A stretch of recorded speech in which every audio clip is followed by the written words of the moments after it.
नाज़रीन आदाब, मैं हूँ अखलाक अहमद उस्मानी, हाजिर हूँ दुनिया भर की सियासी, समाजी और इक़्तिसादी सूरत हाल पर ख़ास प्रोग्राम लेकर दुनिया मेरे आगे। हमारे ख़ास प्रोग्राम में आज जिक्र होगा भारत चीन के ताल्लुकात पर। चीन के सरबराह शी जिनपिंग हाल ही में 2 दिन के लिए हिंदुस्तान आए। इस दौरान उन्होंने वज़ीर आज़म नरेंद्र मोदी साहब से मुलाकात की। जिनपिंग ने इस दौरे पर कहा कि दोनों ममालिक को एक दूसरे की तरक्की का सही नज़रिया रखना चाहिए और बाहमी एतमाद को बढ़ाना चाहिए। जिनपिंग ने बतौर हमसाया हाथ में हाथ डालकर चलने की ज़रूरत पर जोर दिया। ख़ास बात यह है कि सभी मौज़ूआत पर वो खुलकर बोले और उन्होंने दोनों ममालिक के दरमियान मामलात को सुलझाने में दोनों के मफाद के ख्याल रखने की बात कही। और भी बहुत सारे इस पर मौज़ूआत हैं। इस पर बात करने के लिए हमारे साथ मौजूद हैं 3 ख़ास मेहमान। साबिक़ सफ़ीर जी पारसारथी साहब, साबिक़ सफ़ीर हैं वीबी सोनी साहब और साथ ही हमारे दोस्त संजीव कुमार। मैं आप सभी मेहमानों का खैर मकदम करता हूँ। पारसारथी साहब, आपसे बातचीत की मैं शुरुआत करूँगा। जिनपिंग का जो दौरा है उसमें सबसे ज़्यादा जो सोशल मीडिया पे हम देख रहे हैं वो इस बात को लेकर लोग बातचीत कर रहे हैं कि वो दक्षिण भारत में, साउथ में, जनूबी हिंदुस्तान में क्यों गए? देखिए, जनूबी हिंदुस्तान को हम वहाँ उन्हें ले गए क्योंकि कई सदियों से 600-700 सालों से के पहले चीन और जो जनूबी हिंदुस्तान है उसके बीच जो तिजारत के रिश्ते थे बहुत ही बढ़ गए थे। और चीन और जो जनूबी हिंदुस्तान के जो हमारे सूबे हैं उनके साथ ताल्लुक़ उनका बहुत ही अच्छा रहा है। और उनके जो सदर आए यहाँ, वो भी ये उनकी ख्वाहिश थी कि जनूबी हिंदुस्तान में हमसे मिले ताकि वहाँ की जो पुरानी इतिहास, इतने 100 सालों से चीन के साथ रिश्ते रहे हैं, उसके बारे में वो खुद सीखें। तो इसीलिए हमने जनूबी हिंदुस्तान में रखा। और दूसरी बात यह है कि हुकूमत के ये है एक निर्णय लिया है, उन्होंने तय किया है कि अगर बैरूनी कोई मुल्क के एक सदर यहाँ आएँ तो हमें सिर्फ उनको दिल्ली में नहीं रखें या किसी एक सूबे में नहीं रखें, बल्कि पूरे देश भारत को उन्हें दिखाया जाए, वो ताकि वो उनकी भी समझदारी बढ़ेगी कि हमारे लोग में किस किस्म के लोग हैं, उनकी ज़बान क्या है, उनके इतिहास क्या है, ये समझ सकें। क्योंकि भारत तो हम कहते हैं कि यूनिटी इन डाइवर्सिटी, यानी कि लोग कई किस्म के हैं, कई कौम के हैं, कई मज़हब से ताल्लुक़ रखते हैं, लेकिन सब अपने को इस देश, इस मुल्क का एक नुमाइंदा समझते हैं। सोनी साहब, बातचीत जो दोनों नेताओं ने की आपस में, हालांकि उसका बहुत सारा मवाद तो बाहर नहीं आया, लेकिन ये माना गया कि कई घंटों तक कोई भी मुलाकात, चाहे वो दोपहर के खाने के साथ हो या डिनर के साथ हो या कोई, वो 2 घंटे से कम की कोई मुलाकात और आपस की बातचीत थी ही नहीं। ये कितनी अहम मानते हैं आप जिनपिंग साहब का हिंदुस्तान दौरा? देखिए, एक तो पहली बात ये कहना चाहूँगा कि जब कि दो मुल्कों के जो ताल्लुकात होते हैं, ऑफिशियल्स काफ़ी काम करते हैं। मेरे कलीग्स हैं जितने भी फॉरेन सर्विस में हमारी साइड से, उन दोनों साइड से भी होते हैं। लेकिन एक वक्त ऐसा आता है, ऐसा समय आता है कि जब दोनों के जो रिश्ते होते हैं उसमें कुछ रोड ब्लॉक आ जाता है जिसको वो आगे बढ़ नहीं सकते, क्योंकि उन्होंने अपनी स्ट्रॉन्ग पोजीशन ली हुई है अपने मुल्क के बारे में। तो जब ऐसा मौका आता है तो इससे ऊपर उठने के लिए जो नैरो आउटलुक है जो हमारे ऑफिशियल्स को, उससे उठाने के लिए एक ऊपर वाला एक स्टेप लिया जाता है, एक कदम लिया जाता है, ताकि जो बड़े बड़े नेता हैं, सबसे बड़े जैसे कि उनके राष्ट्रपति और हमारे प्रधानमंत्री, वो छोटी चीज़ों में ना उलझें और एक डायरेक्शन दें, एक तरीके का कोई रास्ता हल बनाएं, ताकि वो जो मुश्किलात हैं उनको अगर ख़त्म नहीं कर सकते, कम से कम उनको साइड में रख सकते हैं और उसके बाद फिर देखते हैं कि आगे कैसे बढ़ा जाए। तो वो जो रुकावट को जो कहते हैं रुकावट थी, उसके लिए निकालने के लिए, आगे बढ़ाने के लिए, डायरेक्शन देने के लिए, और जो छोटी मोटी अगर कहीं एडजस्टमेंट करनी होती है जो कि ऑफिशियल्स नहीं कर पाते हैं, वो उस पोजीशन में होते हैं कि वो करेंगे। तो जब मीडिया ग्लेयर में नहीं होता है, आपके कोई स्ट्रक्चर डायलॉग करने की ज़रूरत नहीं है, आपके पास कोई एक्सपेक्टेशंस नहीं है, तो आप थोड़ा सा ज़रा अच्छी तरह से बातचीत कर सकते हैं, खोल के बातचीत कर सकते हैं और फ्रैंकली बातचीत कर सकते हैं, दूसरे को अपना व्यू पॉइंट बता सकते हैं। तो ये वजह थी कि जो इतने 2-2 घंटे की जो आप कह रहे हैं बातचीत हुई, वो बहुत ज़रूरी थी और होनी भी चाहिए, ताकि जो जितने भी रास्ते साफ हो जाए उनके लिए। आप संजीव साहब, आपको क्या लगता है, क्या इम्पोर्टेंस, आपका तबसरा क्या है? ये एक बहुत ही महत्वपूर्ण विजिट था। भारत और चीन ने इनफॉर्मल समिट पिछले साल इसकी प्रक्रिया शुरू की। वुहान में पहला इनफॉर्मल समिट हुआ था अप्रैल 2018 में, और इस इनफॉर्मल समिट की कई विशेषताएं हैं। खासकर मैं ये चेन्नई इनफॉर्मल समिट के बारे में कहूँगा कि भारत सरकार ने 2 मुख्य दस्तावेज पेश किए हैं। ये 2 मुख्य स्टेटमेंट आए हैं। विदेश मंत्रालय ने एक स्टेटमेंट दिया है, दूसरा फॉरेन सेक्रेटरी ने मीडिया ब्रीफिंग दिया है। चीन के तरफ से भी 2 छोटे स्टेटमेंट आए हैं, उनके विदेश मंत्रालय ने दिए हैं इस विजिट पे। उसके अलावा उनकी सरकारी जो न्यूज़ एजेंसी है सिन्हुआ, उसने 2-3 रिपोर्ट प्रकाशित किए हैं। उसके अलावा उनका मुख्य सरकारी समाचार पत्र पीपुल्स डेली, उसने भी इस पे चर्चा की है। मैं ये कहना चाहूँगा कि इनफॉर्मल समिट में जॉइंट स्टेटमेंट तो नहीं आता है, लेकिन मुख्य चीज़ ये होती है कि दोनों देश अपने अलग अलग जो स्टेटमेंट लाते हैं उसमें किस चीज़ को प्रमुखता देते हैं। भारत के तरफ से हम कहें तो 5-6 मुख्य बिंदु हो सकते हैं। एक तो भारत का चीन के साथ जो सीमा विवाद है, उस पे दोनों लीडरों ने, शी जिनपिंग और प्राइम मिनिस्टर मोदी ने इस पे स्पेशल रिप्रेजेंटेटिव को अपना काम कंटिन्यू रखने की सलाह दी, और साथ ही कहा, जैसा कि पहले कहते रहे हैं, कि एक फेयर एंड एक्सेप्टेबल सॉल्यूशन की तरफ जाएं। इसमें आप देखेंगे कि भारतीय स्टेटमेंट जो है उसमें 2005 के एग्रीमेंट का जिक्र किया गया है। 2005 का एग्रीमेंट ये है कि दोनों देश इस पे सहमत हुए कि देयर विल बी, कि ये पॉलिटिकल पैरामीटर्स दोनों देशों ने तय किया और उसके हिसाब से सीमा विवाद होना चाहिए। हालांकि चीन के अखबारों ने इस 2005 के एग्रीमेंट को उसका जिक्र नहीं किया है। दूसरा अगर महत्वपूर्ण मुद्दा हम देखें तो इस इनफॉर्मल समिट के द्वारा ट्रेड और इन्वेस्टमेंट के लिए एक हाई लेवल मैकेनिज़्म की घोषणा की गई, और ये हाई लेवल मैकेनिज़्म चीन के तरफ से उनके वाइस प्रीमियर जो हैं मिस्टर हु और अपने तरफ से अपने फाइनेंस मिनिस्टर श्रीमती सीतारमन इसको हेड करेंगी। और इसमें कई महत्वपूर्ण चीज़ें हैं, जैसे कि मैन्युफैक्चरिंग पार्टनरशिप की बात की गई है। भारत में मैन्युफैक्चरिंग उतना विकसित नहीं है, तो इसमें हम पार्टनरशिप से भारत को कुछ सुविधा मिलेगी। इसके अलावा एक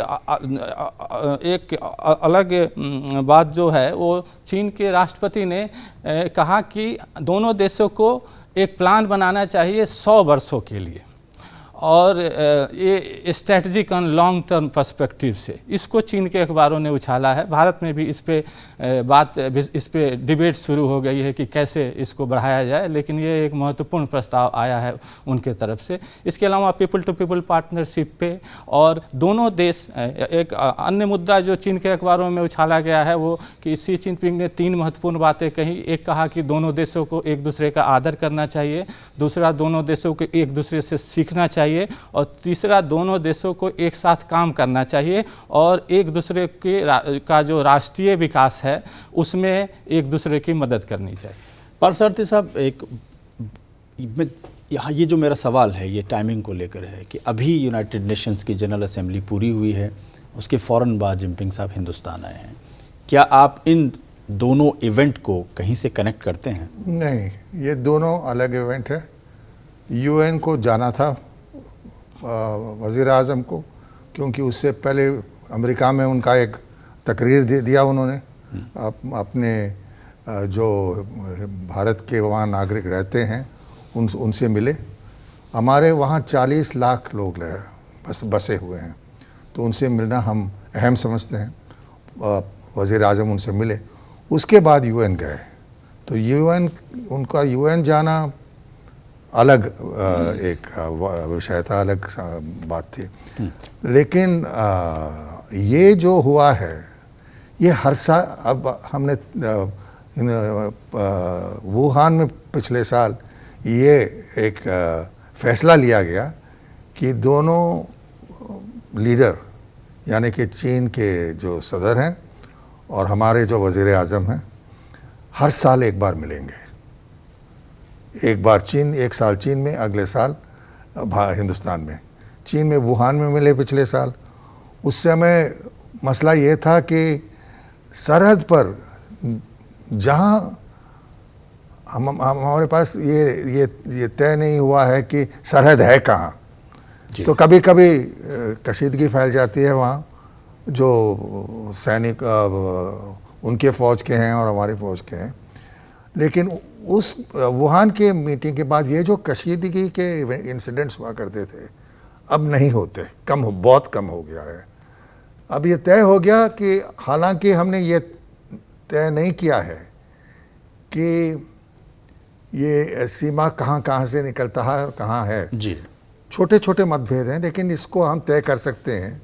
जैसे कि इन्होंने कहा 2005 को जब मनमोहन सिंह साहब और उस समय के इनके वज़ीर आज़म wen jiabao के साथ एक एग्रीमेंट हुआ जिसमें हमने तय कर लिया था कि ये किस आधार पर हम इस मसले को हल करेंगे। तो वो तो है, लेकिन बात ये है कि कशीदगी ना हो सीमा पर और एक दूसरे फ़ौजों को ये एक किस्म के हुक्म दी जाए कि वो क्या कर सकते हैं और क्या नहीं कर सकते हैं, और अगर एक दूसरे से कुछ मिलाप हो तो इसको ठंडा कैसे करने का और का रास्ता क्या है। तो ये हमारे, मैं समझता हूँ पिछले 2 मीटिंग्स के बाद सरहद पर कशीदगी नहीं है जो हुआ करता था जी, ये अहम है। दूसरी बात रही ये विषय तिजारत के बारे में, रहे इन्वेस्टमेंट के बारे में, इस पर बहुत गौर से बात हुई, क्योंकि हम समझते हैं कि भारत और चीन एक दूसरे के साथ बहुत करीबी आ सकते हैं इस तरह के सहयोग बढ़ाने से, यानी कि तिजारत में और पूंजी निवेश में या इन्वेस्टमेंट में। तो इन लोगों ने तय किया है कि एक कमेटी बनाई जाएगी जिसमें हमारे तरफ से हमारे फिनेंस मिनिस्टर वज़ीर जो हैं वो होंगे और उनकी तरफ भी उनके जो इक़्तिसादी मामलों के वज़ीर हैं वो भी उनके शामिल होंगे उनके साथ जी। और इससे हम बढ़ाएंगे जितना हो सके अपने कोऑपरेशन या सहयोग को।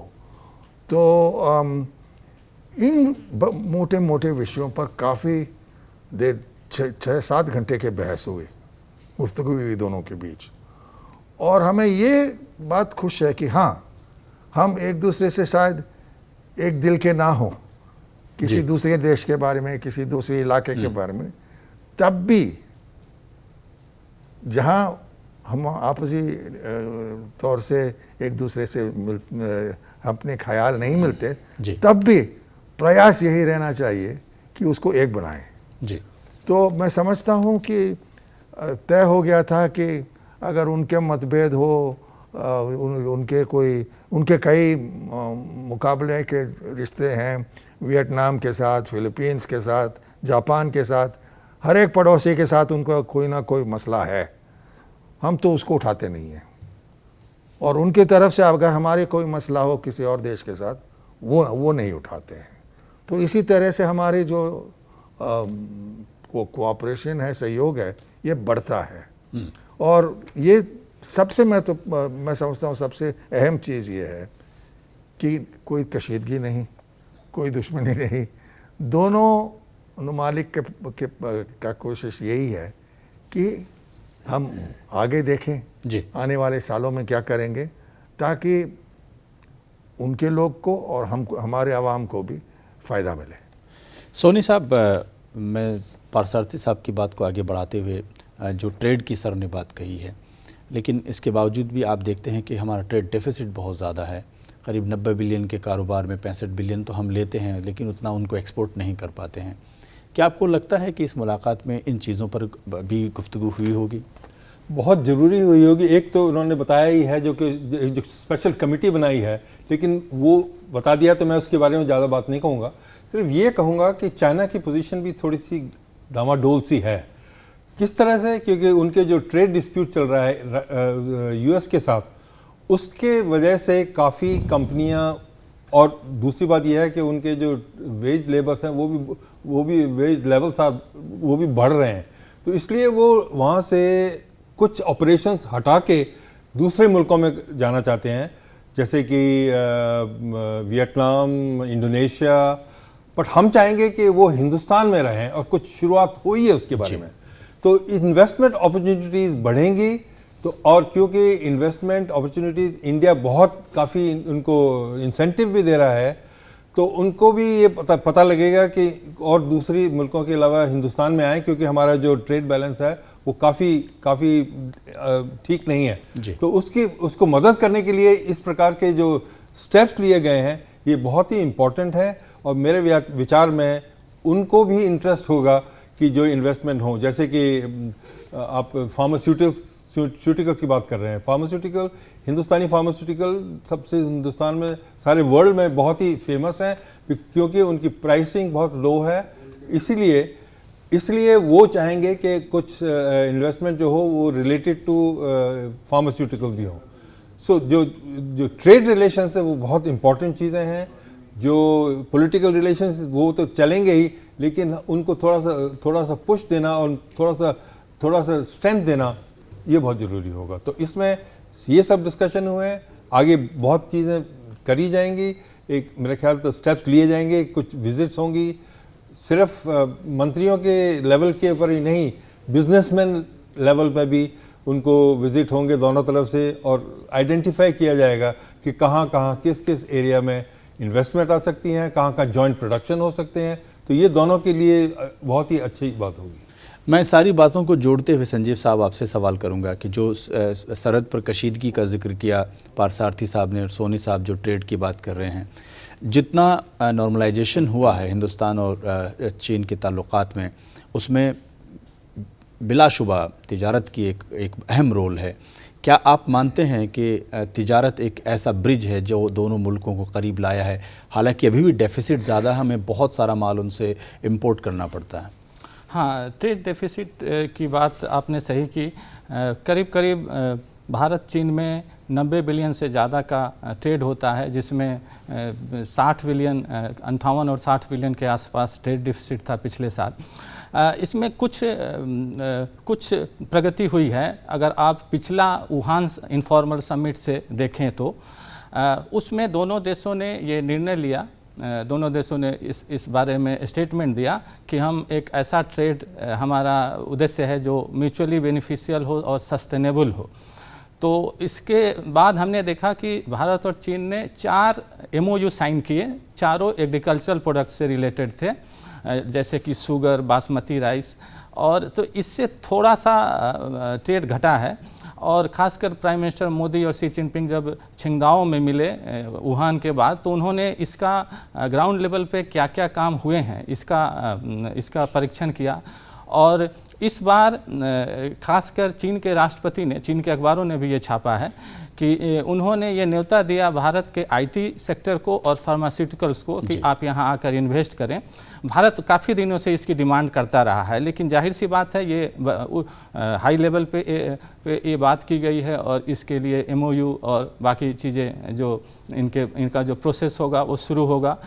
लेकिन चीन ने एक गंभीरता दिखाई है भारत के कंसर्न को लेकर, और इसीलिए ये हाई लेवल ट्रेड मैकेनिज़्म मुझे लगता है कि आने वाले कुछ दिनों में इस दिशा में प्रगति करेगा। पारसारथी साहब, ये जो ट्रेड वॉर है जो अमेरिका और चीन के बीच में चल रही है, उनकी कोई 1-2 अशिया ले लेते हैं, उस पर ज़्यादा टैक्स कर देते हैं। चीन के लिए को 3rd प्लेस चाहिए, बहुत सही बात सोनी साहब ने उठाई। हिंदुस्तान चीन के लिए इस पूरी अमेरिका के साथ उनकी जो तिजारती जंग है, उसमें हिंदुस्तान उनके लिए किस तरह एक प्राइम डेस्टिनेशन बन सकता है? देखिए, वो तिजारती जंग जो उनके बीच है, ये मेरे लिए एक आश्चर्य की बात है कि इतनी देर के बाद हो रहा है। चीन ने ऐसे एक रुख अपनाया है जिससे फ़ायदा सिर्फ उनको मिलता है और दूसरे पक्ष को नहीं। ये सिर्फ भारत ही नहीं, अमेरिका के साथ भी यही मसला है। तो अब चाहे भारत हो, चाहे अमेरिका हो, चाहे दूसरे मुल्क ममालिक हों, वो चीन को कह रहे हैं कि भाई आप भी हमसे कुछ खरीदे। ये नहीं कि आप हमको भेजते ना हमको भी कुछ बेचे। ये कि सिर्फ आप हमारे टेक्नोलॉजी को यूज़ करके आप आगे बढ़ रहे हैं, लेकिन आपकी तरफ से कुछ तो आ नहीं रही है।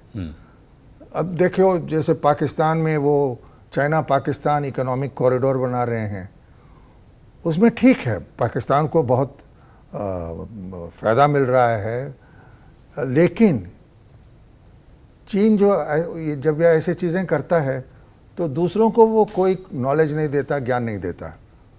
तो अगर आप, चीन ने किसी एक जगह में एक फैक्ट्री बनाया तो उनको सिखाएगा नहीं कि ऐसे फैक्ट्री बनाने कैसे है, यानी कि ट्रेनिंग नहीं देते हैं। तो इसीलिए लोग चीन के साथ इक़्तिसादी ताल्लुकात में अब ज़रे सोच के बाद ही करते हैं। अफ्रीका में देखिए यही हाल रहा चीन का। तो हमारे भी कहना चीन को यही है कि भाई अगर दो तरफाना ताल्लुक़ होना चाहिए तो आप हम जो बेचते हैं आप उस पर रुकावट डालते हैं, तो वो रुकावटें को निकालिए। मैं समझता हूँ कि ये जो गुफ्तगू है अब, इससे भारत और चीन के बीच जो इक़्तिसादी ताल्लुकात हैं, इसको मोमेंटम नया मिलेगा और बढ़ेगा। और ये अच्छी बात है, क्योंकि अगर आप देखें, और एक और जो चीज़ पर हम बात हो रही है, भारत, चीन और कई और देश ऑस्ट्रेलिया और जापान से लेके भारत तक एक खुले तिजारत का इलाका बनाना चाहते हैं, यानी कि कोई रुकावट ना हो, खुले तिजारत हो हर एक ममालिक के साथ इस इलाके में। FTA। तो इस पर जो बातचीत हो रही है, गुफ्तगू हो रही है, हमारे चीन से बड़े गहरे गुफ्तगू हो रहे हैं, क्योंकि हमारा कहना ये है कि अगर हम खुले व्यापार क्षेत्र में आएँ और हम सिर्फ आपसे खरीदते रहें और आप हमसे कुछ ना खरीदें, तो ये चलेगा कैसे। तो जो अभी जो गुफ्तगू हुई है उसमें इसको काफ़ी अहमियत दी गई है कि ये पूरे इलाके को तिजारत के लिए और पूंजी निवेश या इन्वेस्टमेंट के लिए पूरे रूप से क्यों ना खोलें और कैसे खोलें। जी, सोनी साहब, जिनपिंग साहब का एक मुझे पुराना बयान याद आता है, और हम दोनों ही मुल्क ब्रिक्स का हिस्सा भी हैं।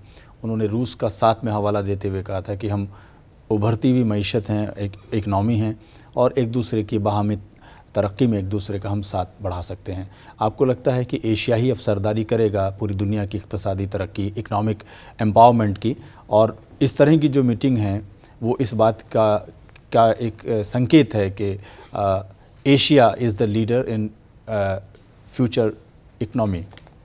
देखिए, इसमें तो कोई दो राय हो ही नहीं सकती, क्योंकि कितने सालों से वेस्टर्न इकोनॉमीज ने डोमिनेट करने की कोशिश की है और हमको अपॉर्चुनिटीज़ फ्री नहीं मिली गई हैं। और इंडिया तो वैसे ही थोड़ा स्लोली कर रहा था आगे की तरफ, लेकिन चाइना ने जो जंप लिया है तो उसको रोका नहीं जा सकता। एशिया का जो मार्च है उसको भी रोका नहीं जा सकता, क्योंकि जो सारी इमर्जिंग इकोनॉमीज कहते हैं, जिसमें कि मैं सिर्फ हिंदुस्तान और चाइना के बारे में ही नहीं कहूँगा, मैं आसियान के बारे में भी कहूँगा कि आसियान थोड़ा सा बीच में थोड़ा रह गया था, लेकिन अब इकट्ठे मिलके आ रहे हैं। और जो फ्री ट्रेड एसोसिएशन की बात कर रहे हैं वो किस लिए किया जा रहा है कि जो हमारी स्ट्रेंथ हैं, वीकनेसेस को और स्ट्रेंथ को देखा जाए और कैसे आगे बढ़ा जाए, कैसे उसका उपयोग किया जाए।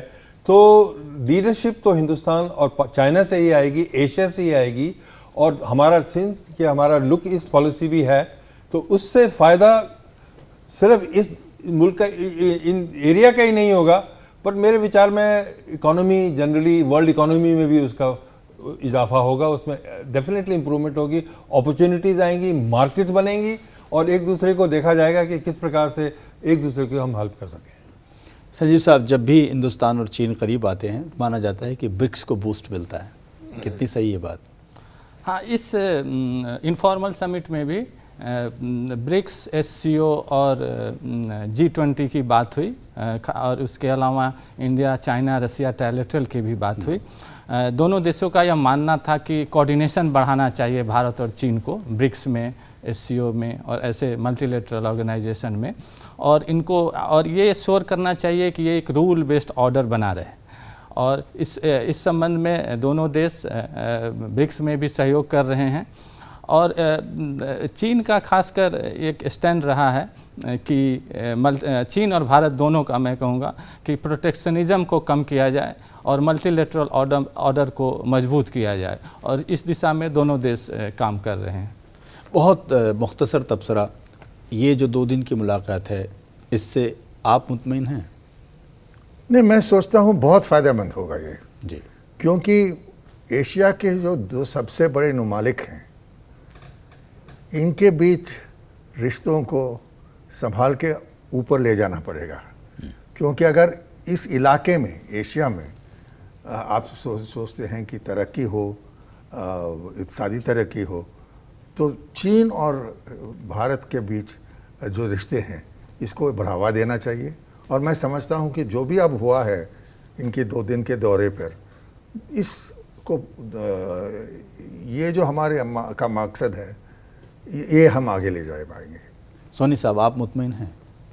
बिल्कुल ठीक कह रहे हैं मेरे साथी, क्योंकि जो प्रोग्रेस एशिया में होगी, अगर हमारे पास टेंशन होंगे तो उसके फॉलो आउट इफेक्ट होगा, नेबरहुड में भी होगा और वैसे भी गलतियाँ होंगी। और अगर हम मिल के चलेंगे तो हमारा यूनाइटेड स्टैंड से हमारी जो बार्गेनिंग पावर है खासकर वेस्टर्न कंट्री से वो काफ़ी बढ़ेगी।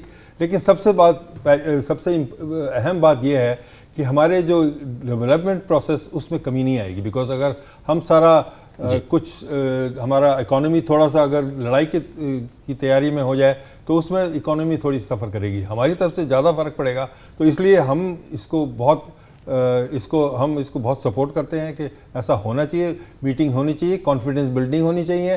क्योंकि अब देखिए, अब इन दोनों नेताओं के ऊपर जो इतनी अच्छी केमिस्ट्री थी उसका अफेक्ट होगा ऑन द ग्राउंड, आर्मी के और उनके हमारी तरफ से भी जो आर्मी के अंदर जो टेंशन चल रही थी वो थोड़ी कम हो रही है, उसमें और भी कमी होगी। मेरे संजीव साहब, आप कितने मुतमईन हैं जबकि ये पूरा दौरा बहुत सॉफ्ट था, बहुत इसको कल्चरल फ्लेवर बहुत दिया गया?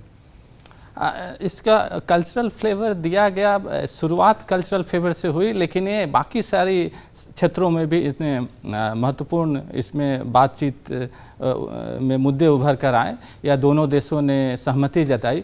सबसे महत्वपूर्ण यह है कि दोनों देशों ने एक संदेश दिया विश्व को कि भारत और चीन स्टेबिलिटी फैक्टर हैं एशिया और विश्व में, और दोनों देश जो घटनाएं हो रही हैं आसपास उससे चिंतित हैं, उसको मिलजुल कर सुलझाना चाहते हैं। बायलैटरल संबंधों में खासकर जो बातचीत हुई उससे निश्चित तौर पे एक सही दिशा मिली है और रिलेशनशिप को स्टेबलाइज करने में आने वाले दिनों में और सहायता मिलेगी। आप तीनों मेहमानों का बहुत बहुत शुक्रिया। उम्मीद की जा रही है कि $90 बिलियन तक पहुंचा यह कारोबार अगर हिंदुस्तान और चीन और करीब आते हैं तो बहुत जल्दी $1 ट्रिलियन को छू जाएगा। हिंदुस्तान की फ़िक्र इस पूरे कारोबार में डेफिसिट को लेकर है, यानी हम चीन से ज़्यादा माल मंगाते हैं लेकिन एक्सपोर्ट कम कर पाते हैं। उम्मीद की जा रही है कि शी जिनपिंग के इस दौरे के बाद हम डेफिसिट को कम करने में कामयाब होंगे। आपकी राय हमारे लिए अहम है, हमें ईमेल कर सकते हैं आप TD Urdu specials@gmail.com पर। हमारी टीम को इजाज़त दीजिए। आदाब।